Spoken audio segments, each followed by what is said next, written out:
नमस्कार विद्यार्थी मित्रांनो, पुन्हा एकदा स्वागत करते मी तुमचं मराठी ज्ञानकट्टा या आपल्या YouTube चॅनलवर।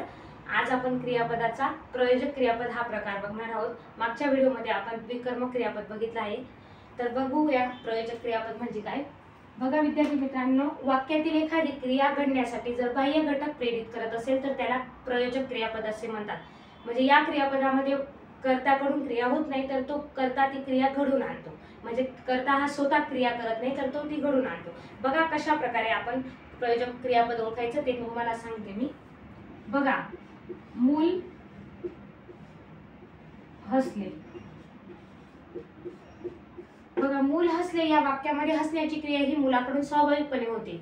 मूल हसते म्हणजे हसण्याची क्रिया मूल स्वतः हसते आणि हसण्याची क्रिया ही त्याच्याकडून स्वाभाविकपणे होते। जर मी असं वाक्य घेतलं, मुलाला हसविते, तर बघा कोणीतरी बाह्य घटक प्रेरित करते असं वाटतं आपल्याला की मुलाला हसविते, म्हणजे बाह्य वाक्यातील क्रिया पूर्ण होण्यासाठी बाह्य घटक प्रेरित करत आहे। कारण मूल हसवते, हसण्याची क्रिया तो स्वतः करत नाही, तर कोणीतरी त्याला हसवितंय असं या वाक्यामध्ये आपल्या लक्षात येईल। बघा, अजून वाक्य घेऊ म्हणजे तुम्हाला अजून छान समजेल। बघा, रामू कुत्र्याला, मी मोठ्या अक्षरात लिहिते म्हणजे तुम्हाला व्यवस्थित समजेल, पळवितो। रामू कुत्र्याला पळवितो।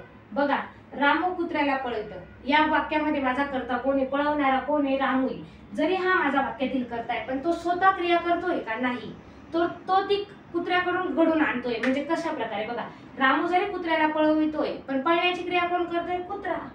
पळतो तर कुत्राच आहे ना। म्हणजे आपल्या लक्षात येईल की या वाक्यामध्ये कोणीतरी बाह्य घटक प्रेरित करतोय क्रिया पूर्ण होण्यासाठी। म्हणजे हा रामू जो कर्ता आहे, हा कर्ताच क्रिया घडून आणतोय ना, कुत्र्याला तो पळवतोय, बरोबर। म्हणजे एवढं पण लक्षात ठेवलं तुम्ही की प्रयोजक क्रियापदामध्ये क्रिया इतरांकडून घडून येते, ही ट्रिक लक्षात ठेवा तुम्ही। क्रिया इतरांकडून घडून आणली जाते, ही ट्रिक लक्षात ठेवा। बघा, क्रिया इतरांकडून केली जाते, एवढं जरी तुम्ही लक्षात ठेवलं ट्रिक, तरी तुम्हाला खूप छान समजेल। म्हणजे प्रयोजक क्रियापद ओळखण्यात तुम्हाला अडचण येणार नाही। क्रिया इतरांकडून केली जाते, प्रयोजक क्रियापदामध्ये क्रिया इतरांकडून केली जाते। तर बघा, आता विद्यार्थी मित्रांनो अजून एक वाक्य घेऊ आपण। शिक्षक मुलांना बसवितात।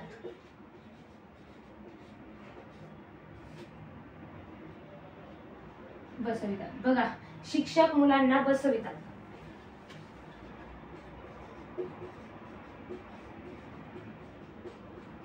शिक्षक मुलांना बसवितात। शिक्षक जरी मुलांना बसवितात, बसवणारे कोण, शिक्षक। शिक्षक हा माझा वाक्यातील कर्ता आहे, पण ते क्रिया कोण करताय, मुलं। शिक्षक मुलांना बसवितात, पण बसण्याची क्रिया मुलं करताय। म्हणजे हे झालं प्रयोजक क्रियापद। कारण यामध्ये क्रिया मला दिसतंय, क्रिया इतरांकडून केली जाते, स्वतः करता क्रिया करत नाही। मग मला ट्रिक काय सांगितलेली की क्रिया इतरांकडून केली जाते, क्रिया इतरांकडून केली जाते म्हणजे मुलं बसण्याची क्रिया करताय, शिक्षक फक्त बसवतात मुलांना। ठीक आहे, बघा अजून एक उदाहरण घेऊ आपण। बघा, आई मुलाला निजविते। आता बघा, निजवणारी कोण, आई। आई हा माझा वाक्यातील कर्ता आहे, पण कर्ता क्रिया करत नाहीये। आपण म्हटलं आई झोपते म्हणजे ती क्रिया आई करते, झोपण्याची क्रिया, पण इथे तसं नाही। आई मुलाला निजवते म्हणजे निजण्याची क्रिया कोण करते, मुलगा करतोय किंवा मुलं करताय। आई स्वतः करते का नाही, मग हे झालं माझं प्रयोजक क्रियापद। अजून एक वाक्य घेऊ आपण, तेच घेऊ आपण। आई, बघा हे पण घेतलं, मुलाला हसविते। बघा, तेच मूल हसतं किंवा मुलाला हसविते, याच्यामध्ये फरक आहे ना। हसण्याची क्रिया स्वाभाविकपणे मुलगा करतोय, पण ती इतरांकडून केली जाते। म्हणजे कोणाकडून, आईकडून केली। आई मुलाला हसविते, आपण लहान मुलांना घरी हसवतो ना, त्या प्रकारचं हे की आई मुलाला हसवते।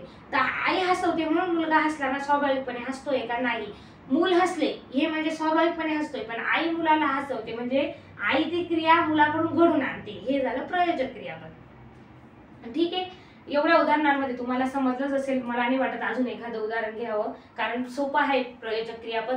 फक्त क्रिया इतरांकडून केली जाते एवढं लक्षात ठेवायचं.